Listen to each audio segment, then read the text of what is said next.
Hello dear students, कैसे हो आप सब लोग। Myself Chetan Garg and I welcome you all again to our INMO question of the day series. ठीक है, ये सीरीज हमने अभी रिसेंटली फिर से स्टार्ट की है बिकॉज आई होप सबको आइडिया होगा IUQM और इनमो का नोटिफिकेशन आया नए पैटर्न का, जिसमें 75 मिनट्स का एक IUQM का पेपर होगा of 12 questions and then 2.5 hours का एक इनमो का पेपर होगा कंसिस्टिंग ऑफ 3 क्वेश्चंस, राइट। तो सिंस इनमो और IUQM के बीच में कोई टाइम नहीं मिल रहा है, सेम डे पर ही पेपर हो रहा है ना, तो इनमो का प्रिपरेशन अब हम पैरेलली स्टार्ट कर रहे हैं। And I am very sure आप सबको इस कैंप के बारे में आइडिया होगा, IUQM कैंप का, जो हमने काफी पहले स्टार्ट किया था जस्ट IUQM की प्रिपरेशन के लिए। आई एम वेरी श्योर आप में से बहुत सारे बच्चे इस कैंप का पार्ट भी बने होंगे। इस गूगल लिंक पर गूगल फॉर्म को फिलअप करके vdnt.in/IUQM वीकेम को, है ना। अब आपके लिए IUQM और इनमो की प्रिपरेशन को और स्ट्रेंथन करने के लिए हमने कुछ और क्लासेस इंट्रोड्यूस की हैं, है ना, वेदांतु पोर्टल पर।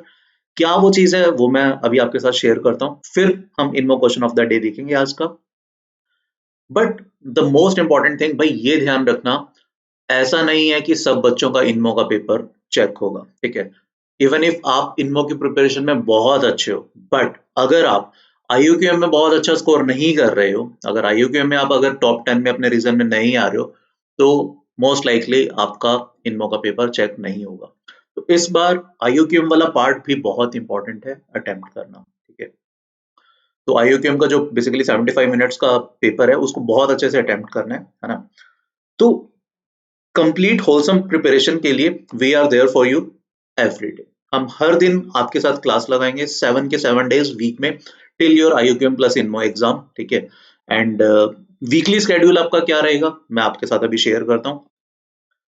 मंडे, वेडनेसडे, फ्राइडे, इन 3 दिन आपकी IUQM की क्लासेस होंगी, जिसमें 2 मार्क्स, 3 मार्क्स और 5 मार्क्स के क्वेश्चंस की प्रैक्टिस कराई जाएगी, है ना। उस लेवल के क्वेश्चंस कराए जाएंगे एंड सिमिलर टाइप की थ्योरी फिर क्लास में और आपको बताई जाएगी। एंड जो बच्चे सिर्फ और सिर्फ इनमो की प्रिपरेशन कर रहे थे इस सेशन में, या जिन्होंने लास्ट ईयर जो इनमो मेरिट लिस्ट में थे, उनको भी इस बार IUQM का पेपर देना है। ऑल्दो उनका IUQM का पेपर चेक नहीं होगा, बट यस, उनका पेपर जरूर देना है। बट जो somehow last year INMO merit list में नहीं थे, बेसिकली जिनका IUQM का पेपर चेक होगा, भाई प्लीज ये IUQM की प्रिपरेशन जरूर करो अच्छे से, because this is the first priority. ऐसा ना हो कि इनमो की प्रिपरेशन कर रहे हो और आपका इनमो वाला पेपर ही नहीं चेक हो रहा, ठीक है। तो IUQM में एक सेफ स्कोर आउट ऑफ 40 आपको एक अच्छा खासा स्कोर लेकर आना पड़ेगा, रफली मतलब should be somewhere around 25 to 30, है ना। वो लाना पड़ेगा आपको, तभी आप you will be in the top 10 of your respective region, right. तो मंडे, वेडनेसडे, फ्राइडे को हमने IUQM की क्लासेस रखी है। ये कैंप में पहले से चल रही थी, वो कंटिन्यू चलती रहेंगे till your IUQM and INMO exam. Tuesday and Saturday को हमने इनमो का क्लास रखा है, राइट, जिसमें टॉपिक वाइज आपको इनमो की प्रिपरेशन करवाया जाएगा, राइट। थर्सडे एंड संडे को again on the new pattern, जो न्यू पैटर्न है, न्यू पैटर्न पे बेस आपके टेस्ट होंगे हर थर्सडे एंड एवरी संडे। तो पहले एक IUQM का टेस्ट होगा जो 75 मिनट्स के लिए रहेगा, जिसमें 12 क्वेश्चंस होंगे, right. And then followed by an INMO test, जो 2.5 आवर का सब्जेक्टिव टेस्ट होगा, ठीक है। Again 3 questions, right. But again मतलब जैसा IUQM में हो रहा है, सब बच्चों का इनमो का पेपर टेस्ट चेक नहीं होगा। सिर्फ उन बच्चों का जिनका IUQM वाले टेस्ट में कुछ सर्टेन कट ऑफ से ऊपर स्कोर आ रहा होगा, सिर्फ उन्हीं बच्चों का इनमो का पेपर चेक किया जाएगा, राइट। तो अब how can you be part of this batch, ठीक है। First thing, this batch is completely free of cost. आपको कोई पैसे कहीं पर भी नहीं पे करने, not even a single rupee. Just you need to fill up this Google form vdnt.in/IUQM वीकेम। बहुत सारे बच्चे इस कैंप का ऑलरेडी पार्ट है, ठीक है। जो बच्चे नहीं है, जल्दी से यार इस कैंप को फिलअप करो, ताकि आप इनमो की प्रीवियस क्लासेस भी लगा पाओ, है ना। एंड जो लाइव क्लासेस हैं वो तो चलेगी। डिटेल्स करेक्ट फिल करना, within 1 day, within 1 or 2 day आपकी एनरोलमेंट कैंप में हो जाएगी, राइट। तो let's start today's INMO question of the day. ये क्वेश्चन है आज का, ठीक है। क्वेश्चन को आराम से पढ़ते हैं, इसका मतलब समझते हैं एंड लेट्स सी कैसे इस क्वेश्चन में प्रोसीड करना है।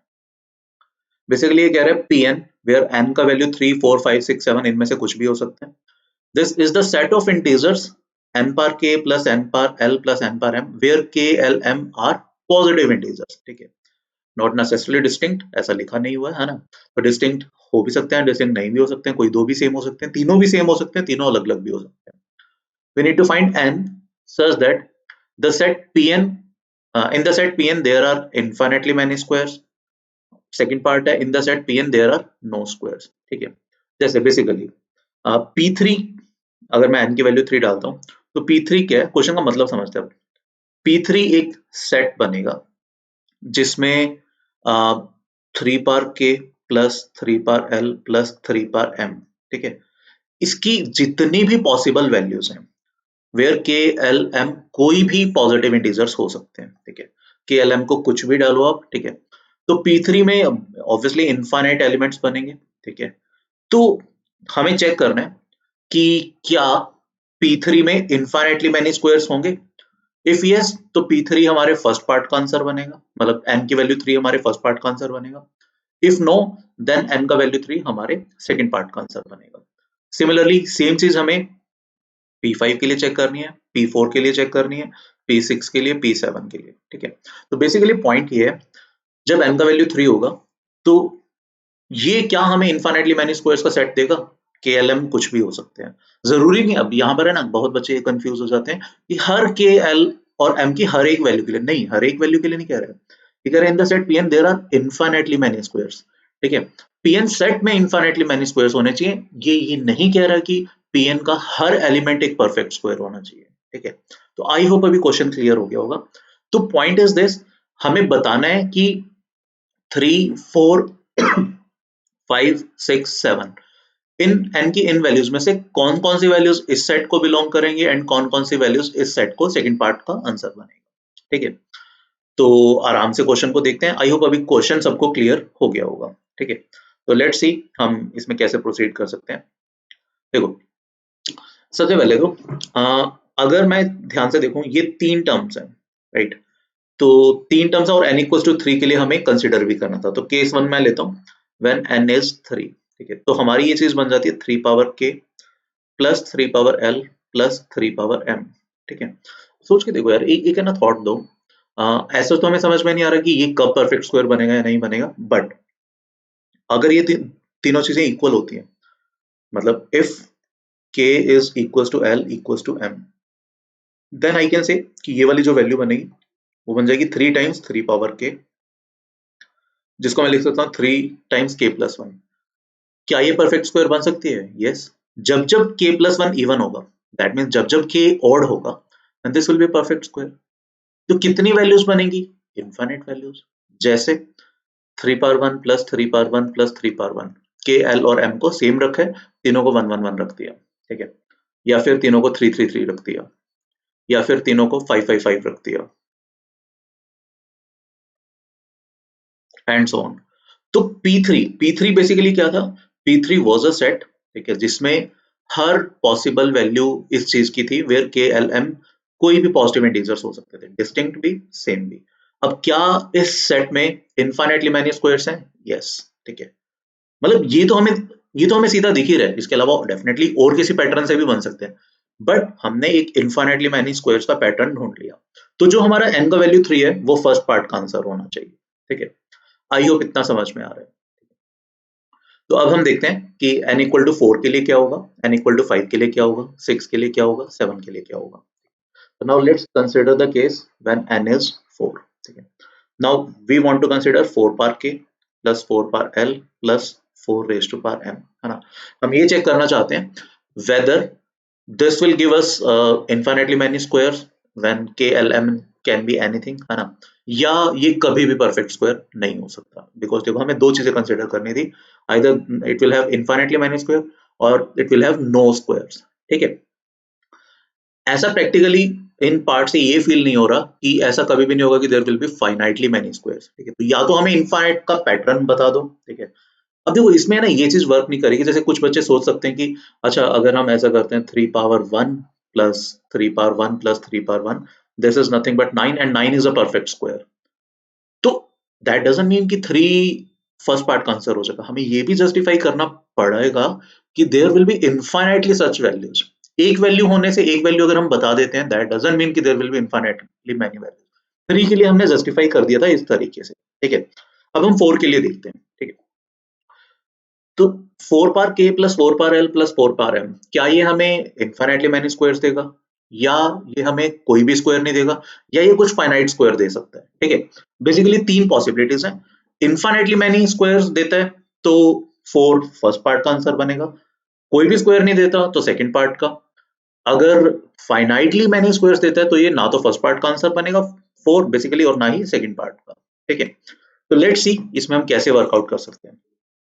तो क्या पहले तो है ना हम कोई हिडन ट्रायल से कोई एक ऐसी वैल्यू सोचने की कोशिश करते हैं जिसमें KLM की कुछ वैल्यूज रखें, और ये चीज और ध्यान रखो KLM हमें क्वेश्चन में लिखा हुआ था दे आर पॉजिटिव इंटीजर्स और they belongs to natural numbers, यहाँ लिखा हुआ था, राइट। तो एक चीज तो हमें समझ में आ रही थी कि 4 प्लस 4 8 प्लस 1 9 होता है, राइट।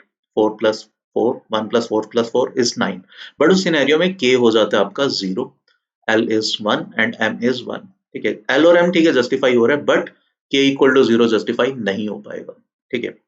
बट हम एक चीज कर सकते हैं, लेट्स अज्यूम इनमें से जो भी सबसे छोटा था, लेट्स से k सबसे छोटा था, है ना, without loss of generality we can assume that k is less than or equal to l which is less than or equal to m। तो हम 4 पावर k कॉमन ले लेते हैं, ठीक है। Now we are left with 1 plus 4 raise to power l minus k plus 4 raise to power m minus k, ठीक है। अब यहाँ पर देखो 4 power k itself is a perfect square, है ना, because 4 power k is nothing but 2 power 2k and this thing is a perfect square always independent of the value of k, कोई भी नेचुरल नंबर हो this will always be perfect square।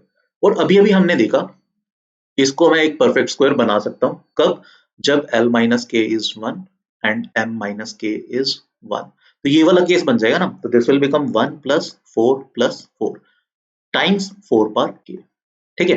तो practically क्या हुआ, अगर n की value 4 है तो 4 raise to power k plus 4 raise to power k plus 1 plus 4 raise to power k plus 1, this will always be a perfect square for, है ना, ये हमेशा परफेक्ट स्क्वायर होगा for all k belongs to natural number, ठीक है। तो I hope n equal to 4 के लिए समझ में आ रहा होगा। n इक्वल टू 4 के लिए हमें इनफाइनाइटली मैनी स्क्वायर्स मिल रहे हैं जो इस P4 सेट में होंगे, ठीक है।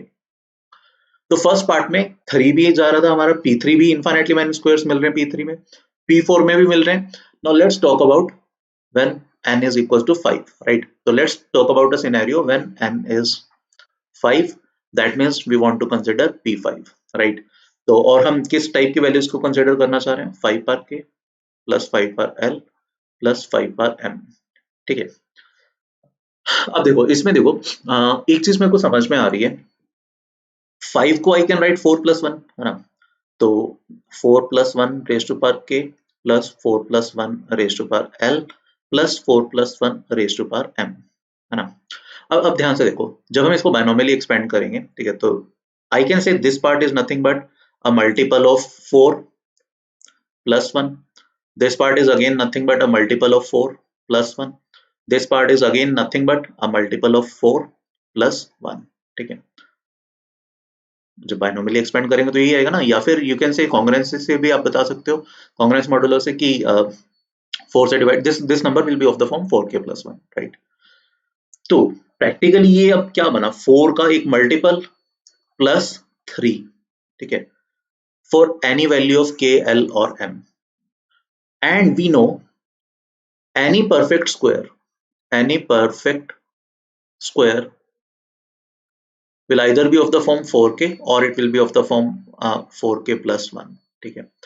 वो 4k plus 3 या 4k plus 2 टाइप्स का नहीं हो सकता, ठीक है, बट ये number is always of the form 4m plus 3, so we can claim basically in P5 there will be no perfect square, there will be no square, समझ पा रही हो ये चीज, ठीक है। तो हमने 3 वैल्यूज के लिए फाइंड आउट कर लिया, n इक्वल टू 3 के लिए, 4 के लिए, 5 के लिए। P3 basically n equal to 3 और 4 के लिए यहाँ पर आंसर आ रहा है, it will have infinitely many square, n equal to 5 के लिए यहाँ पर आंसर आ रहा है। Now let's see the case when n is 6, जब n का वैल्यू 6 है, मतलब we want to consider 6 power k plus 6 power l plus 6 power m, ठीक है, इसको कंसीडर करना चाह रहे हैं, है ना, कि whether this will contain infinitely many squares और नो स्क्वायर और फाइनाइटली मैनी स्क्वायर, ठीक है। अब यहाँ पर यार एक चीज देखो, 6 पार के 6 का जो मर्जी पावर हो, it will always end up with 6. Its unit digit will be 6. Its unit digit will be 6. Its unit digit will also be 6. So I can say unit digit of this unit digit is always how much? 8. 6 times 3 है ना, तो इस number का unit digit हमेशा 8 होगा, चाहे हम के एल और एम को जो मर्जी पॉजिटिव इंटीग्रल वैल्यूज डालें, ठीक है। तो unit digit will always be 8 and we know कि कोई भी square, no square ends up with 8 as unit digit, 8 के साथ कोई भी स्क्वायर एंड अप नहीं करता है, तो that implies n equal to basically p6 will have no squares, p6 में कोई भी स्क्वायर नहीं होगा, तो p6 हमारा एक्चुअली सेकंड पार्ट का आंसर बनेगा। तो n इक्वल टू 5 और n इक्वल टू 6 हमारे सेकंड पार्ट के आंसर बन रहे हैं। 3 और 4 फर्स्ट पार्ट का बना था। Now let's consider the last case when n is 7। अब जब n का वैल्यू 7 होगा, ठीक है, तो we want to consider 7 raise to power k plus 7 raise to power l plus 7 raise to power m, ठीक है। और देखो ना, ये तो सीधा ही दिख रहा है यार, देखो ये शायद आपको दिख रहा होगा 9 बन रहा है, 1 प्लस 1 प्लस 7 9 बन रहा है। बट अगेन जैसा हमने 4 वाले केस में किया था कि k l और m ये नेचुरल नंबर होने चाहिए, यहाँ मैं k को 0 और l को 0 और m को 1 डाल रहा हूँ। तो बेसिकली व्हाट वी डू, हम 7 पावर, देखो अब मैं क्या करता हूँ, हमें ये दोनों सेम चाहिए और यहाँ पे एक पावर ज्यादा चाहिए, तो let's assume l is k plus l is equals to k and basically and m is nothing but k plus 1। तो यहाँ से देखो क्या बनेगा, ये 7 रेज टू पावर k बनेगा plus 7 raise to power k plus 7 raise to power k plus 1। now let's take common 7 raised to power k, so what we are left with 1 plus 7 which is nothing but 9, so this is nothing but 7 power k times a perfect square 9। तो whenever k is even, ठीक है, k कोई भी even natural number है, then this will be a perfect square, ठीक है, clear. And we can place infinitely many such values, k का value 2 डालो, 4 डालो, 6 डालो, 8 डालो, there are infinitely many even natural numbers, ठीक है। तो point is n equals to 7 और you can say p7 में we will have infinitely many squares, p7 will give infinitely many squares, right। तो p7 का वैल्यू भी basically n equals to 7 भी हमारा फर्स्ट सेट में जाएगा। तो 3, 4 और 7 के लिए we will have infinitely many squares and 5 और 6 के लिए we will have no square, right। this is what we need to find, ठीक। तो आई होप यार आज का क्वेश्चन आपको अच्छे से समझ में आया होगा एंड आप लोग काफी बच्चों ने शायद खुद से भी किया होगा। अगेन अगर आप इनमो का प्रिपरेशन वेदांतु से फ्री ऑफ कॉस्ट बैच में करना चाहते हो, ठीक है, kindly fill up this Google form जल्दी से जल्दी, ठीक है, विद इन 1 डे। जैसे ही आप गूगल फॉर्म फिलअप करते हो प्लीज डिटेल्स करेक्ट फिलअप करना, है ना। जैसे ही आपकी डिटेल्स आ जाती है विद इन 1 और 2 डेज आपकी एनरोलमेंट हो जाएगी, सच दैट आप प्रीवियस रिकॉर्डेड लेक्चर्स भी देख पाओगे और अपकमिंग लाइव लेक्चर्स भी देख पाओगे। डेली आपकी क्लासेस जैसा मैंने पहले बताया, मंडे वेडनेसडे और फ्राइडे को IUQM का क्लास होगा, ठीक है, जिसमें हम 2 मार्क्स 3 मार्क्स और 5 मार्क्स लेवल के क्वेश्चंस की प्रैक्टिस कराते हैं। एक दिन 2 मार्क्स के चलेंगे, एक दिन 3 मार्क्स के और एक दिन 5 मार्क्स के, ठीक है। ट्यूसडे एंड सैटरडे को इनमो का क्लास रहेगा जिसमें टॉपिक वाइज प्रिपरेशन कराया जाएगा, राइट। एंड थर्सडे और संडे को you will have test according to the new pattern, जिसमें सब्जेक्टिव टेस्ट भी होगा, आपको अपने आंसर सबमिट करने होंगे एंड ऑब्जेक्टिव टेस्ट भी होगा। बेसिकली इंटीजर टाइप क्वेश्चंस होंगे 12 questions, right.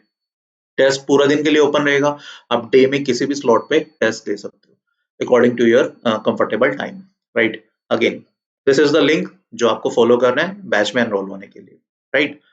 The batch is completely free of cost. Alright, तो next INMO question of the day में आपसे मिलेंगे, है ना। तब तक please take a very good care of yourself. Thank you, bye bye.